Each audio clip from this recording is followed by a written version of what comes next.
साहेब नीट ऐका, कुत्रे असते ना, कुत्रे रस्त्याच्या कडेला बसते असे, त्यांची काहीतरी मीटिंग चालते कुत्र्याची, पुढे 2 पाय मागं 2 पाय काहीतरी चालते मीटिंग, आणि एखादी गाडी आली त्या गाडीच्या मागं पळते, अर्धा किलोमीटर पळते ते कुत्रे. आमच्या तिकडे पळते मराठवाड्यात, इकडं काय माहीत, इकडं पण आहे, मला वाटलं इकडं आहे का नाही आहे का माहीत. ते कुत्रे गाडीच्या मागं काऊन पळते मला अजून कळलं नाही.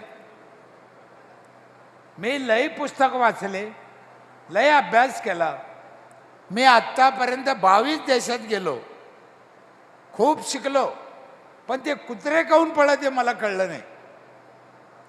पण माझ्या एक गोष्ट लक्षात आली, मोरे साहेब तुम्ही पण लक्षात घ्या आणि ध्यानात ठेवा,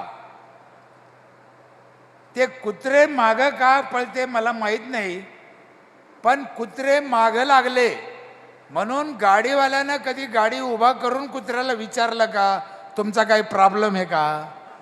त्यांना विचारायचं नाही, तुमचं काम तुम्ही चालू ठेवायचं, आपली गाडी आपण व्यवस्थित चालवायची. त्या कुत्र्याची एकच इच्छा असते का तुमची गाडी खड्ड्यात पडली पाहिजे, म्हणून कुत्रे मागं लागते. म्हणून तुम्ही कुत्र्याच्या नादी लागायचं नाही. आणि असे 2-4 कुत्रे दर गावात दर मतदारसंघात असतेच.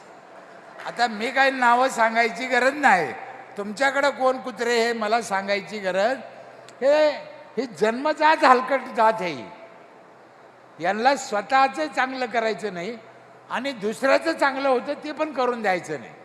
हे रावणाच्या अवलादीचे लोक हे पहिल्यापासून जन्माला आलेले, म्हणून आपण आपलं चांगलं करायचं.